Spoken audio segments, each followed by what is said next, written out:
என்ன செடி செடி மல்லி செடி. என்ன மருந்து அது பேர் என்ன? கஞ்சா செடி. நல்லா சத்தமாக சொல்லும். மல்லி செடி. கஞ்சா செடி வளர்க்கலாமா அது மாதிரி? ஆனால் நான் தனியாக இது பண்ணுறேன். எனக்கு மருந்து போல எடுத்துக்கிறேன். எனக்கு வந்து அதுதான் எனக்கு நிம்மதி கொடுக்குது. நான் வந்து ஒரு நிறைய மனசு ரீதியாக பாதிக்கப்பட்டேன். இயற்கையான நான் ஒரு இது எடுத்துக்கிறேன். அதனால் எனக்கு வந்து நான் இது பண்ணி நான் எதுவும் யாருக்கும் என் மேலே இது அக்யூஸ்ட் இல்லை. இது வந்து கவர்மெண்ட்ல ஃபாரின்லேயே வந்து இதுவாக விடுறாங்க. ஏன் இங்கே மட்டும் இது போல பண்ணுறாங்க? இது வந்து சிவன் பொருள்னு சொல்றாங்க. அதனால நான் சிவனை வச்சு கொண்டு கும்பிடுறேன்.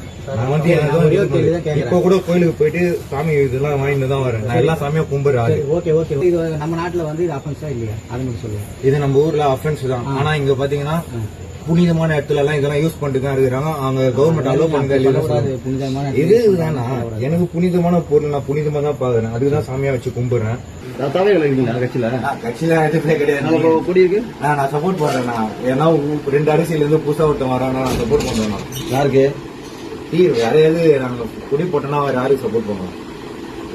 உறுப்பினர் இந்த கட்சியில உறுப்பினர் அதெல்லாம் எதுவுமே கிடையாது. சபைகள்ல உறுப்பினர் அது இல்ல. அதெல்லாம் எதுவும் கிடையாது. நீங்க வந்து எந்த கட்சியும் சம்மந்தப்பட்ட எதுவுமே அசிங்கப்படுத்த கூடாது. நான் என்ன வேணா பண்ணுவேன்.